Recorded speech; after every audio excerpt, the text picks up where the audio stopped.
반갑습니다. 잘 주무셨습니까? 오늘도 복된 날입니다. 오늘도 좋은 날입니다. 그쵸? 오늘은 2024년 3월 21일 목요일입니다. 오늘도 하나님의 은혜가 풍성할 되기를 간절히 축복합니다.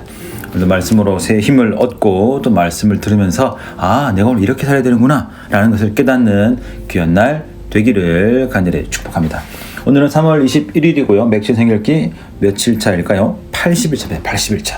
와, 그러니까 올해가 벌써 80일이 지나가는 날이라는 거니, 그죠? 잘 지내셨죠, 그죠? 네. 앞으로도, 또 오늘뿐만 아니라 앞으로도 쭉 하나님의 은혜가 우리에게 또 넘치도록 있게 되기를 간절히 축복합니다. 오늘 첫 번째 말씀은 출애굽기 32장이고요. 두 번째는 요한복음 11장입니다. 자, 출애굽기 32장 출발합니다. 자, 32장 무슨 내용일까요? 자, 32장 그 바로 위에 첫 줄, 1절 바로 위에 파란색 작은 글씨 보이시죠? 금송아지. 자, 금송아지 사건입니다. 잘 아시죠? 모세가 하나님 말씀 율법을 받기 위해서 시내 산으로 올라갔죠. 근데 모세가 좀 늦게 내려온 것 같아요. 그죠? 이 밑에 있는 백성들이 볼 때는.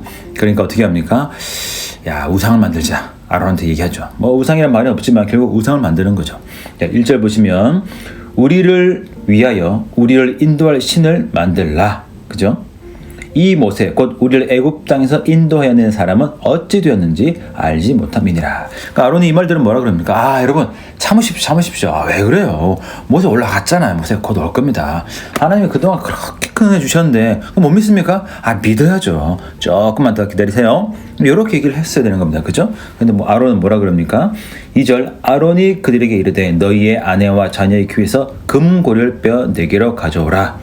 그리고 4절 아론이 그들의 손에서 금고리를 받아 부어서 조각칼로 새겨 송아지 형상을 만드니. 자, 만들었습니다.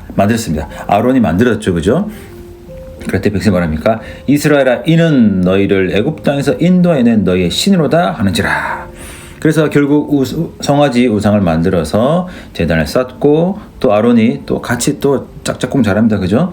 내일은 여호와의 절이니라 하니. 그죠? 그들이 일어나 먹고 마시고 화목제 들고 참 신나게 뛰어놀았습니다. 아주 심각하게 타락한 모습을 우리에게 보여주고 있습니다. 하나님 이것을 아셨죠. 그죠? 그리고 모세에게 말씀하십니다. 내 백성이 부패했다.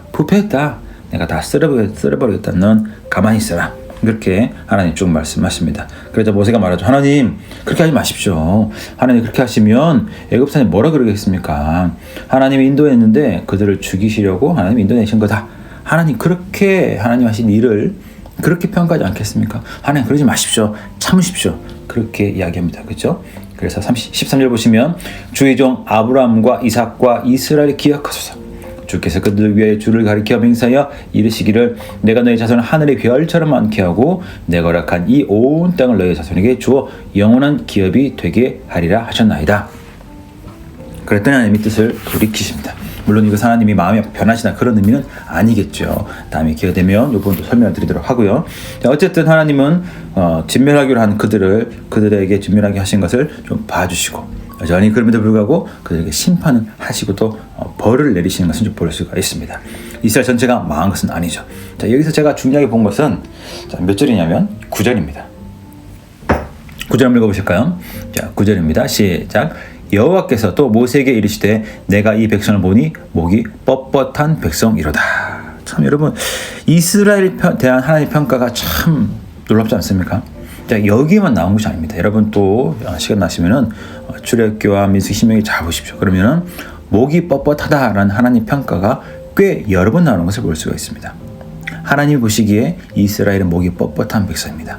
목이 뻣뻣해졌습니까? 아니요, 뻣뻣하다는 거죠. 그러니까 하나님은 목이 뻣뻣한 이스라엘 백성을 택하셨고 그들을 약속의 땅으로 쭉 인도하고 내시고 있는데 여전히 그들의 목이 뻣뻣하다는 것입니다.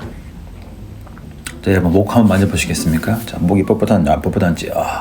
일을 많이 해서 또는 잠을 잘못 자서 그러면은 또 뻣뻣할 수도 있고, 그죠? 짜증나거나 스트레스 받는 일이 있으면 목이 뻣뻣할 수 있죠. 오늘 목이 뻣뻣하다는 것은 그들이 스스로 뭔가 대단한 자신감을 가지고 있다는 겁니다. 목사님 그거 되게 좋은 것 같은데요? 이때 말한 자신감은 내가 이렇게 열심히 했더니 애굽 땅에서 내가 나온 거야. 내가 이렇게 열심히 했더니 내가 구원받은 거야. 내가 이렇게 열심히 했더니 하나님 나를 선택하신 거야. 이야, 이건 내가 약속 땅 들어간 거야. 다 내가 노력하고 된 거지.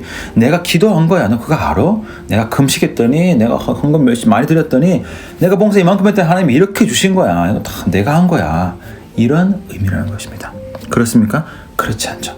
하나님이 그들을 택하신 것은 결단코 그들에게 어떤 이유가 있는 것이 아닙니다. 하나님이 나를 택하신 것은, 우리를 택하신 것은 우리에게 그 이유가 있지 않다는 거죠. 우리에게 원인이 있지 않다는 겁니다. 우리가 그 어떤 일을 아무리 열심히 하고 우리의 목숨까지 내어드린다 할지라도 우리의 군에 전혀 영향을 끼칠 수가 없다는 것입니다. 이것은 전적인 하나님의 은혜라는 것입니다. 누가 목이 뻣뻣한 사람입니까? 은혜를 모르는 사람이죠.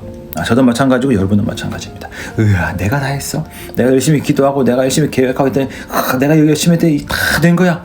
그런 생각이 자꾸 들면 우리의 목이 뻣뻣해지고 어깨가 힘이 들어가면서 어깨가 막 쑥쑥쑥 위로 막 쭉쭉쭉 올라가겠죠. 그죠?